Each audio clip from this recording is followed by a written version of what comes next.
Evening, Ron. How you doing? And welcome all to part 4 of Big Ron Remembers, educated at Oxford and taught at Cambridge.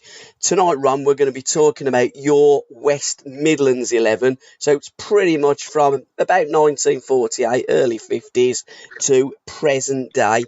Players that you've either managed, coached, watched as a fan, as a pundit, like what we did with your Aston Villa 11. And you spent 8 years of your 28 years in management managing in this area for West Bromwich Albion, Aston Villa and Coventry City. Well, that's right. The first football match I've said I ever went to was at St Andrews, and it was Villa against Blues, or Blues against Villa. Yeah. And the two things I remember mainly were the two goalkeepers. In goal for Villa was a lad named Alan Wakeman, who my father told me had been an outstanding schoolboy international, who used to play both in midfield and in goal, not for the Villa, but for the schoolboys. And at the other end, of course, was the man they called the Clutch, Gil Merritt. And in the team, in the teams, I know we've had some great keepers in this area. In fact, the best goalie I've seen over a short period of time in my time was Bosnich. That was the best goalie in a short period of time. The Bosnich that played for Aston Villa, that is, not the Bosnich that later on had some problems off the field. But for outstanding consistency, there's two goalies going back to the 50s that dominated the scene, and there was rivalry between them, and both, mainly for the England team, that was Gil Merrick of Blues, and a guy I got very friendly with, particularly in later life, Bert Williams at Wolves, the Cat. The original Cat, actually, he played against Italy and had a blinder in Italy, and he was nicknamed, I think it was Il Gittoni. Il Gittoni Due, something like that, the second Cat. But for reliability and for everything, consistency and whatever, I'd go just about for Gil Merrick. I'd go for Gil Merrick, who was for many, many years outstanding for Birmingham. And as I remind a lot of my Blues mates, had to be. And also was a very reliable keeper. Famed, of course, for the fact that he was on the receiving end of the Hungarian Tonkin when Puskas got one of the goals of the century against him. Billy Wright was sent into the stands when Puskas dummied him, but all in all, impressionable. But I used to be behind that goal a lot, and I would say Gilmer, reliability, calm. So your first choice at goalkeeper tonight will be Birmingham City's Gil Merrick, and very closely followed by some of those other legends of the game that you've just referenced. I'd have Gil Merrick just about nicking Bert Williams. I think they vied for a long time for the England position. I think in the end Merrick won it as the mainstay. But Bert was a great keeper and a great bloke as well. I used to love. I'll tell you a little story. You've just reminded me now. Bert was a lovely man. Bert had a sports shop in Wolverhampton when Wolves, alongside Man United, were the two best teams in the country. Players weren't getting anything like, they were getting decent wages, but nothing like it came in later years. So what the club used to do at Wolves, Jimmy Mullen had a sports shop and Bert had a sports shop. And they used to supply the club, and Jimmy used to supply the club with the gear, all the shirts and shorts and all the training gear and that. And Bert Williams used to supply the club with footballs and boots. Yeah. And I can remember one instance, and I mean, they never, Joe Gardner and that, the old trainers and that, they never bothered. Bert would pull his car up, his estate car, and let's say, how many balls, and sign for them, and then Bert would bring them into the stock room where we were, which backed onto Waterloo Road, where Molyneux is. And we would throw half of the balls back out the window to him. And I think everybody at the club knew what was going on, but I think they just let it ride. But that was the thing. That was the thing I remember about Bert. But a great bloke, as I say. I got to know him very well. I knew him as a kid when I was a kid, but I got to know him very well in later life. And it was a close call. But Gill was Mr. Reliability. Bert was spectacular. Yeah. Bert was spectacular, but Gill was. I'm sure. Well, I don't know. That's a nickname I've made for him, or I seem to recall him being known as the Clutch, because crosses were any crosses into the box. It was more of a surprise when he didn't catch it than when he did. And this is we have him there. Right full back. This might surprise you. The right full back might surprise you. Go on. I thought long and hard about John Gidman. Yeah. At Villa. Giddy was brilliant at Villa. And he did well for Man United. But the guy I'm going to go for, right full back, is a guy named Jeff Hall. Yep. Who would have played in the '58 World Cup. I mean, when you consider England, I don't think England got beaten in the World Cup in '58. And just prior to that, we'd lost both full-backs.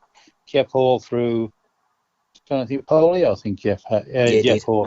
Yeah. Jeff Hall, polio. And Roger Byrne, of course, in the air crash. Yeah. Duncan Edwards in the air crash. Tommy Taylor. And, you got four. There'll be others, of course, but there are four major great players who, weren't available for England for the following year. The heart was ripped out, wasn't it? Yeah. But I'll tell you what Jeff Hall was.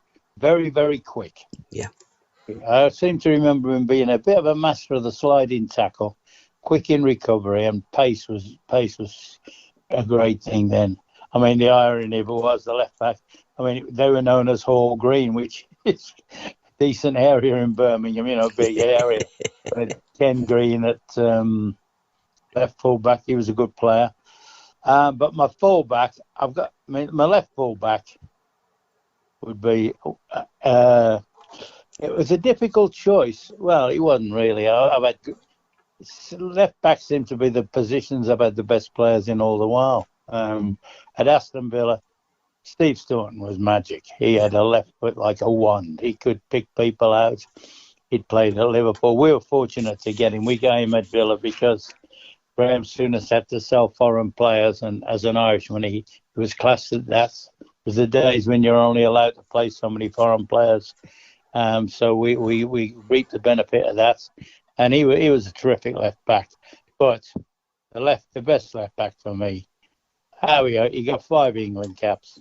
Derek Statham, and Kenny Sansom got 84, I think it was, England caps. And to this day, and I remember arguing with Malcolm Allison all night about it once.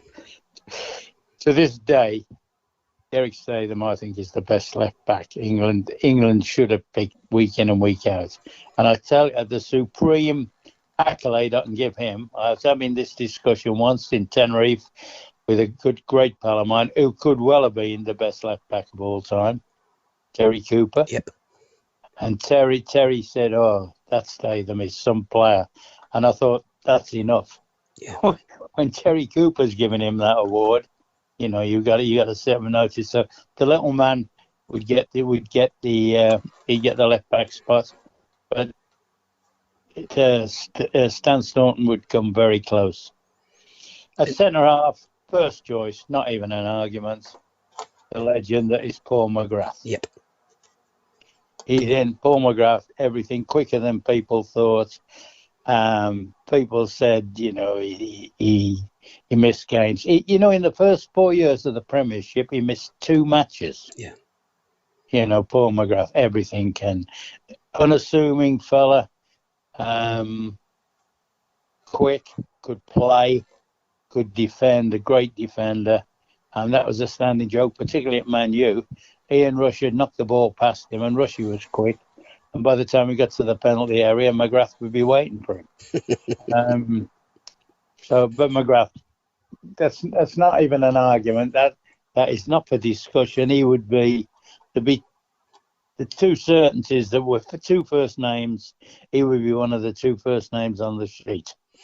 Can I just interrupt you slightly, Ron, and say that in your first 4 picks, I've actually put down the same 4 that I thought that you would pick. You got Jeff Hall, did you? I did, yeah. I'd got a cross between. I thought it would either be Jeff Hall or Giddy, and I thought it might be a bit of a toss-up. I got Merrick and Bosley. I forgot about Bert Williams. I got Derek Statham straight in, Paul McGrath straight in, and your final defender, I've got a toss of a coin who I think it might be. Who's your fifth? Who's your fifth choice, sir? Well, I'm going to go. It's an obvious one. Yeah. It's an obvious one. William? Pardon? William Ambrose. Yeah, absolutely. Yeah. Yeah, Billy Wright. Billy Wright. He got 105 caps, you know. Yeah. 105 caps. At a time when England used to play maybe maximum half a dozen internationals a year. I mean, that would be worth now. Like Rooney got 120, no subs as well. He didn't get substitutions. Yep. They were all had to play. So I reckon that is worth, in today's money, 150 caps. Billy Wright. Yep. Terrific in the air, inspirational skipper. Had played for a long time as wing half or midfield, as it's now known. Went to play at the back. Not the biggest of men, but couldn't half leap. Yeah. Great springer, would win balls in the air, and of course he'd be captain. He would get the captain's armband straight away, Billy Wright. And when I was a kid at Wolves, he was the absolute legend, and he was terrific with us kids. He'd go out of his way, and I always remember when I was playing for Oxford, we played Arsenal in the cup. Billy Wright was manager. And we walked in, and there's 2 or 3 of the lads that all started off at Wolves, been young lads at Wolves, and he was talking to a load of journalists, and he sees them come in, and straight away he broke away from the journalists and came over to us and asked, and made us feel, how are you getting on? How's it going? And all that. He didn't have to. He could have just nodded, but he came over and made a point of it, and that always stuck with me. A great man, a terrific man. Who I got to know quite well later on through television. He was head of sport for ITV and that. So, smashing bloke, terrific player.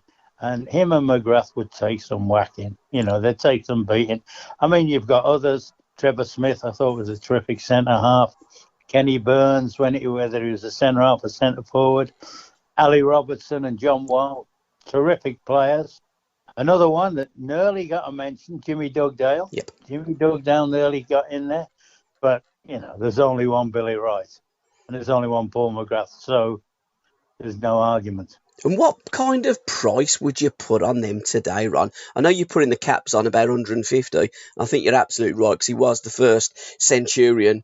And also, he was probably the first celebrity, because he married one of the Beverley sisters, and also, right, he absolutely run Star Soccer in the olden days. He introduced all us kids to football on a Sunday. Yeah. Don't tell Gary Newman that, because he thinks he did. Well, my dad always used to say Billy Wright must have opened so many doors for Gary Newman.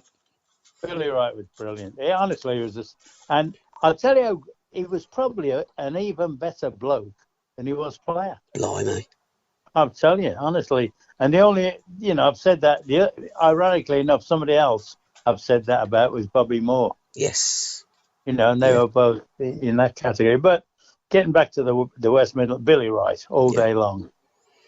But there's a very, very good Wolves player going to be a bit unfortunate to miss out, because I couldn't quite fit him in midfield. In midfield, and the team will be a bit more adventurous than a lot of sides. I'm going to go in midfield. I'm going to go for, obviously, Captain Marble. Browne Robson's going to get the midfield role. Yep. Almost, he'll be vice captain. And alongside him, I'm going to go for one of the best players I've ever seen. And I actually would put him down as maybe the best ever Wolves player, Peter Broadbent. Yeah. Peter Broadbent, what a player! I mean, he was in the era of Johnny Haynes Yeah. and Albert Quicksell and people like that, and he got quite a few caps, Peter. I can remember him and he was brilliant in the air. I can remember him playing for England at, I think it was Villa Park against Wales, and he got 2 great headers. Scored with, he could spring, but he had a body swerve like anything. He was one of the few as well. Stankolis ruled Molyneux with a rod of iron. Yeah. In those days it was easier to do that, and he made Cloughie look like a soft touch, Stankolis. But the one player that would stand up to him, and there were some great players there, the player that would stand up to him most was Broadbent. Yeah. And, you might say you're going to be a bit light in midfield because they couldn't, Peter couldn't tackle, but Robbo would do enough for that. And they'd have the ball that much that, nobody's going to get back at them.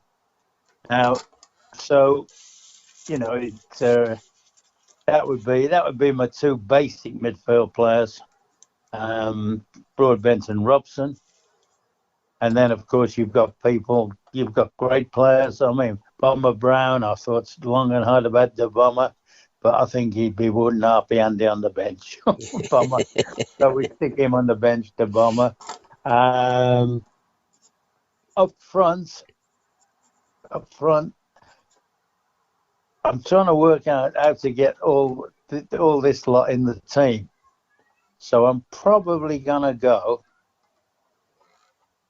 I'm probably going to go on the right-hand side. I'm probably going to go Trevor Francis. Right, okay. There's a switch here. Because alongside, I'd have my centre forward, and I'm still not sure I'm right in picking name. I'd go up for Andy Gray. Yep. But it was a hair's breadth between Andy Gray and Jerry Hitchens. Yep. And I might even change that before the end of this. but I'd go Andy Gray, and alongside him, I'd go Ronnie Allen. Yep. I'd go Ronnie Allen alongside him. I might even have put Ronnie Allen on the right wing and Trevor alongside Andy. I mean, I could always do that during the game, couldn't I? Yeah. Because Ronnie Allen started as a right winger when he came from Port Vale. So, now, so on the left hand, the left wing would be. I mean, you got some great contenders. Tony Morley would be a contender. Mark Walters would be a contender. There's quite a few in that position. Laurie Cunningham, Willie Johnson, of course, would be prime contenders. Prime to the extent that I'm a bit tempted to pick them. But on the left-hand side, I'm going to have Peter McFarland. Yeah. Peter McFarland, a legend at the Villa. He hadn't got quite the class and the silky skills of some of those others I've mentioned, but put anything into the penalty box and he could fly at it. And you look at Francis, Allen, Andy Gray. Yeah, I'll keep Andy in place of Jerry Hitchens. I'll keep Andy in, but I'll have a Hitchens warming up all match. And Peter McFarland. You might not even need defenders, particularly with McGrath and Billy Wright there. You see, this is what I always say about quality and absolute class. We're going to have the ball more times than you. We don't worry about you. In fact, the only time you're going to get the ball is when you kick off. How close would Peter Knowles have been to that team or to that squad run? Yeah, good player, great smashing player. He'd have been close, but, he never went on, did he? Obviously, for certain reasons, which I don't know whether he regrets now, but he was a super, super player. I mean, there's some great players being left out of that. So, I mean, I'm looking at, I can't believe, one of them, Sid Cowans would be worth him, for Sid in his pomp. Yep. Was he was a Villa legend. People like that. The player that I would love to have fitted in because I loved him as a player, loved him as a bloke, was Ronnie Flowers. Yep. But he'd be on my bench, so I could change the pattern if need be. He would be on the bench. Bomber would be on the bench. Would we need any defenders? Steve Staunton would, yeah, because he could play a number of positions. And who else? We've got two more on the bench. Who else would I have on the bench? I suppose you'd cheat a bit and you could stick Kenny Burns on the bench because he could play if there was a problem at the back or he could play as a problem at centre forward. What was Kenny's best position for you? Because I remember as a kid breaking into that Birmingham team, he was predominantly a centre forward that replaced Bob Latchford, who again is another Birmingham City legend. But Cloughie played him at the back with Larry Lloyd. Yeah, that was his best position. Yeah, he was fearless at the back and he was hard to get past. That's for sure.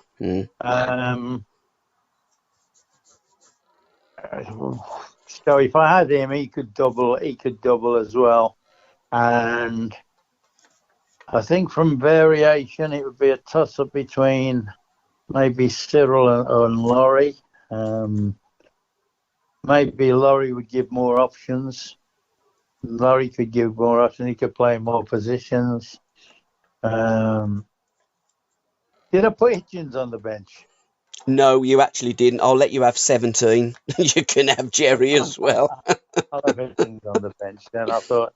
And I would have, if Hitchens is on the bench, that would suffice for Cyril. So I'd have Laurie on the bench because he could play all along the front and even if necessary, do a spell in midfield. He was a phenomenal player, Cunningham. Yeah.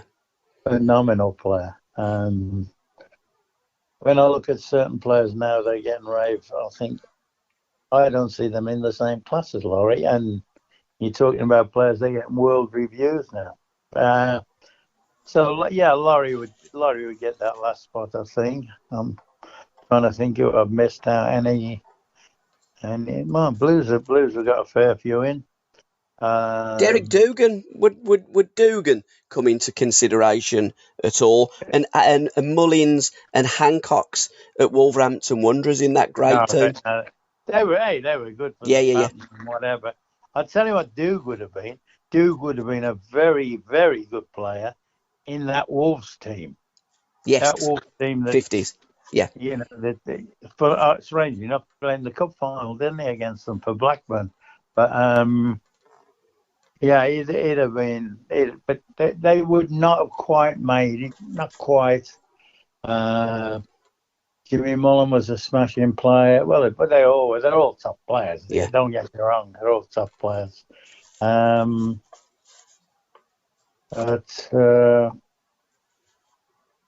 got enough variation now. I think I've got a starting lineup and I've got world-class replacements for all of them. I'm just trying to think at the top of my head if there's anyone that I've missed out. You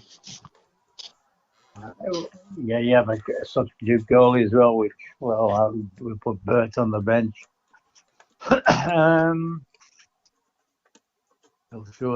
Ronnie Flowers, Ronnie Flowers is in there. Hitchens, Bomber, Kenny Burns and Laurie, wasn't it? Was that the group? The bench would be Bomber, Flowers, Staunton, Burns, Cunningham, Hitchens, and Bert Williams. So we've got 1, 2, 3, 4, 5, 6, 7 subs and 11. John Richards was a player as well in the 70s, wasn't he? And tell me more about Laurie, because I remember you telling me about Laurie. He could run on snow and not leave a print. He was that light-footed. Yeah. I think for a while, I would say Laurie is a bit of a statement. I would say Laurie was a better than Raheem now. Yeah. He could do more things. I mean, Sterling has been brilliant. His goals, he's covered himself up with goals. Laurie could isolate a powerful boy. Laurie, right? Powerful boy, could take people on. He'd get his quota of goals. Yeah, he gets quota of goals, Laurie. and he could work. He would work up and down the line. If you gave him a specific job, he would do the job. I'll tell you a great player I've missed, but unfortunately I can't find the space for him, is Ray Barlow. Yeah. Of But the I could go through so many great players that aren't going to be wouldn't be on the list, but there's so many great players that are on the list and are in there. Absolutely. And a lovely story I remember you telling me about Trevor Francis. Wasn't it you that marked him when Trevor Francis scored on his home debut for Birmingham against Oxford? It was his only kick, as I constantly remind him. I said, the only kick you got in your debut, you only had one kick. Well, it was the equaliser. And you had Trevor up at Sheffield as well, didn't you, later on in his career? That's right. I mean, I tried to sign Trevor for West Brom, I remember. When Alf Ramsey was manager. And I think at the time, we offered what was then a record, 600 and something. And it never got, to be fair, it never got past, I hardly got past stage one. But it was 12 months later, he goes to Forest, for nearly £1 million. Yeah. I remember when that broke, because, being a big Birmingham City supporter growing up, and Trevor being linked to one of certainly our rivals, I got an idea. Coventry City coming with a silly little bid for Trevor as well. I'll tell you, nearly bought him. I tell you, wanted to buy him. I think Ron Sanders at the Villa. Yeah. I think Ron Sanders went seriously for him. But he was a phenomenal player. He was a really top player, great player. Yeah. I mean, I look at players today that are getting rave reports, and he would be better than them. And I always fancied the dream pairing was Andy Gray and Trevor Francis. Yeah. That's hence probably why I've gone for them here. And yet Jerry Hitchens was such a marvellous player. I still don't believe I haven't picked Hitchens, to be fair, but there you go. But you're right. We've had so many brilliant players that have played for the West Midlands. And you was telling me earlier today, you also tried to sign Alan Hudson while you was manager of West Brom, didn't you? Yeah, I had talks with them about Huddy coming, and it was at the last bit. It was decided against it, What year was that, Ron? That would be about, I can remember the talks went on in the Royal Garden in London. I'm thinking, I'm going to say 79, I would guess, something like that. So that was when he was leaving Arsenal and he was en route to Seattle Sounders, wasn't it? I'm just trying to think whether it was. That was at 79. It was after the 78 FA Cup final. He was on the run from Terry Neal, and he was with Bobby Moore at Stamford Bridge. And Bobby said, "What you doing? You should be playing now. You're only 27. He said, "Jimmy Gabriel's in the next box with me. Come and see Jimmy's looking for players for Seattle." And that's why, Alan Hudson ended up in Seattle. That was all down to Bobby Moore. Great bloke. You've just mentioned a funny thing there, Jimmy Gabriel. I went on a coaching course with Jimmy Gabriel when we used to do the Lillyshaw bit. Yeah. And he had a right go at me. What for? Jimmy. Well, I said, he said, you. He said, I can remember playing for Southampton against you, and I'm going down the left-hand side of the field. And he's right, because I used to have this saying, if somebody was out there, particularly a right-footed player, I'd be shouting, keep him on his left foot. Can't you? Keep him on his left foot. His left foot's useless. Keep him on it. He said, I could hear you shouting at me. He said, and I was trying to cross the ball. He said, I'll show him. He said, and then early at the top of the stand, the Dell.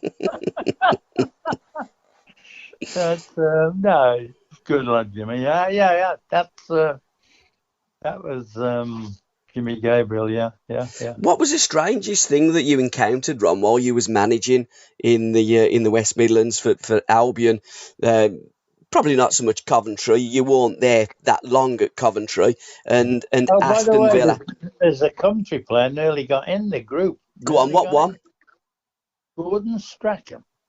Right, yeah, of course. Strack. I mean, I signed Strack as assistant manager. Howard Wilkinson said he's finished.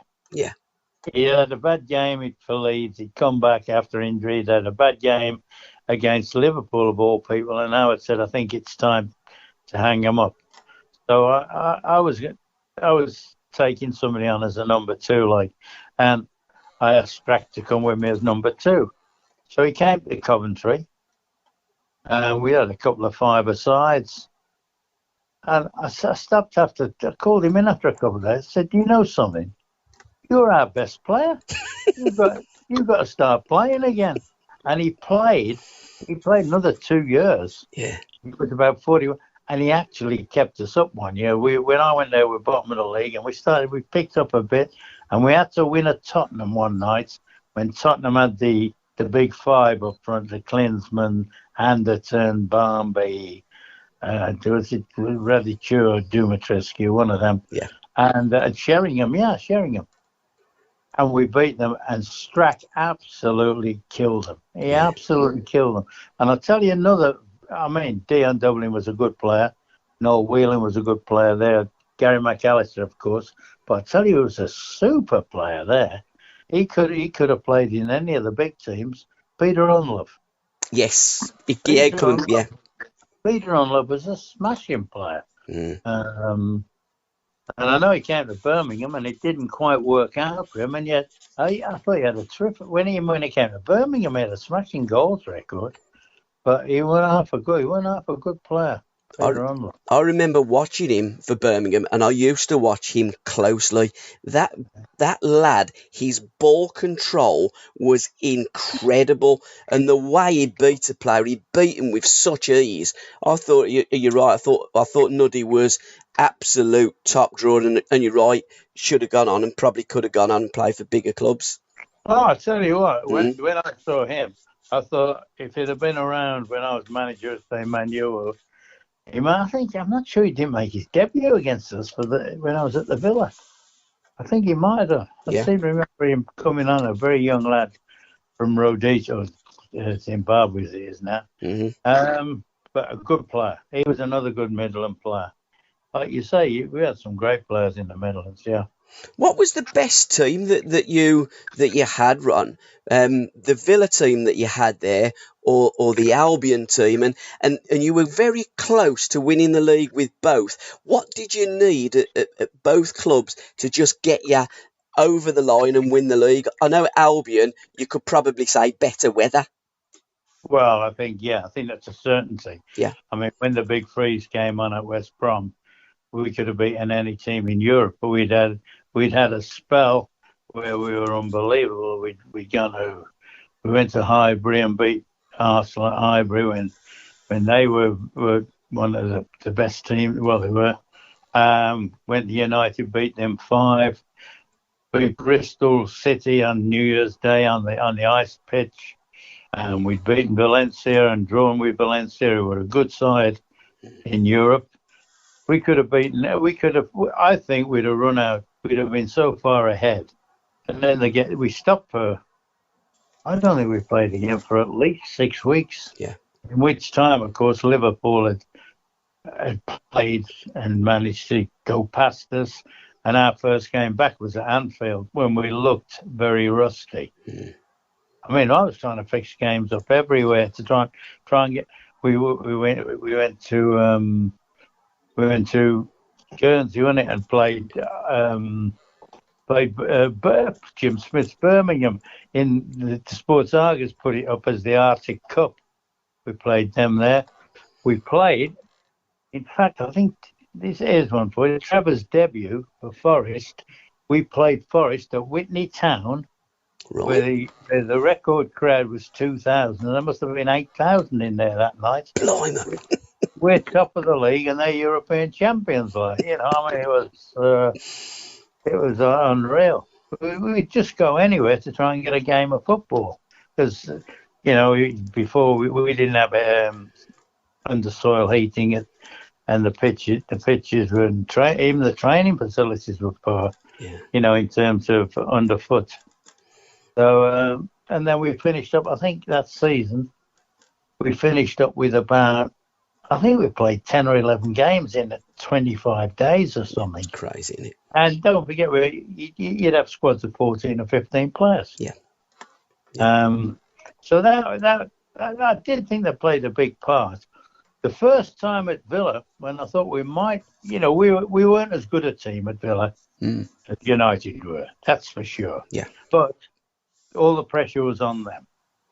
And I'll tell you when I think, the moment I thought their names on it was when Steve Bruce got 2 goals against Sheffield Wednesday. Yeah. And they show it all the time when Fergie and Browne Kidd run on the pitch at the end of the game. They get beat 1-0. Carlton Palmer told me the story. He said he went to the linesman and said, how long left? The linesman said, 2 minutes of extra time. He said, 6 minutes later, he said, we're still winning. He said, and Trevor was manager of Sheffield Wednesday, and he came up with a great quote. He said something about United scored their goals in the second leg, which I thought was a great quote. And then I thought, is that the moment? And we went on. We won the next 3 games. I think we beat Man City, Forest, and we won at Arsenal. That's right. But I think if they hadn't got that result that day, they might have just bottled it. So that lifted them, and that gave them the belief to go on, I think. Yeah. All comes down to fine margins, doesn't it? I mean, they were a better. On paper, they were a better team than us. Although the year they won it, we beat them twice. We beat them in the league, beat them in the cup, and drew at Old Trafford. So in the head-to-heads, we did quite well. Was that the year, Ron, that you beat United first game of the season, and Anson said you'll never win nothing with kids? Was it that season that you beat them? No. It was the season we played them. I'm just trying to think of the season. We played them in the League Cup. Dean Sanders scored the winning goal, beat them 1-0. Yeah. Then we beat them relatively comfortable in the at Villa Park in the league, maybe 2-0 or something like that. Yeah. And we went to Anfield. We went to Old Trafford, and Steve Staunton scored a wonder goal. Yeah. And then late in the game, they scrambled an equaliser. And also, while we're talking about West Midlands football, we can't leave this episode of Big Ron Remembers without talking briefly about that trip to China, because that was groundbreaking as well, wasn't it? How did that come about? The bloke from the party. There's a guy, Perry. It was something to do with the England, was it London China Export Company, something like that. Yeah. And Sir Bert Millerchip, he loved anything that had a bit of a political twist to it or something like that. And I was desperate not to go, so we shouldn't be going there. End of season, the boys want to be in Mallorca or somewhere. In the end we went. It was the longest 3 years. 3 weeks, wasn't it? I was going to say it only seemed like 3 years when you're out there. In actual fact, we have more laughs about it now than we did when we were there. I remember one night I'm thinking, I'm fed up here, I'm going to go out. Got ready, went to the hotel, went down to the front of the hotel, just looked around, thought, well, where do you go? And went back in again. Yeah. And that was the you had a guy from the Communist Party, didn't you, taking you around, and when you left, he was in tears, wasn't he? He probably had the best 3 weeks of his life. Oh, he was a right member. Oh, yeah. Everything we stood for, he hated. Yeah. And I said to one or two of the guys, I'll tell you what, let him stick around for a bit. And I'd say, well, you go on, have a glass of champagne, have a glass of wine. Go on. Hey, come on with us and all that. By the end of the trip, I think he wanted to come home. I'll be the kit man. But the other thing I remember, we played, I think it was Canton. There are a lot of these have all changed their names now. Yes. We played in Canton. Half time, they bought ice cream in. We normally have a cup of tea. We bought ice cream. Where's the oranges? I mean, it was different. It was different. Yeah. And that was the tour that famously John Truitt come out with that line, didn't he? Yeah. But when you've seen one wall, asked me. I said, seen the wall. I was bending free kicks round it. But it still has a good one. Still, yeah. everything's cultivated. Cultivated. And the bloke had a boom mic pushing. I thought he's going to knock him over the wall in a minute. He's going to put. Yeah. Oh dear. Somebody said, "Do they ever grow any rice in tins?" No, it's going on. Oh dear. But it was quite hard, actually. You got a load of young footballers who didn't really want to be in there. They weren't worried about the political aspects of it. Yeah, but anyway, now it's one of life's experiences, isn't it? Absolutely, and this has been an absolute experience and an education. As always, Rod, thanks so much for your time. In part 5, we're going to be talking about Neil Franklin, because the book's come out now about Franklin when he went over to the El Dorado League out there in Colombia, and you've had a little bit of input into that book, so we'll talk about that in the next episode. Thanks for your time. Thanks for listening.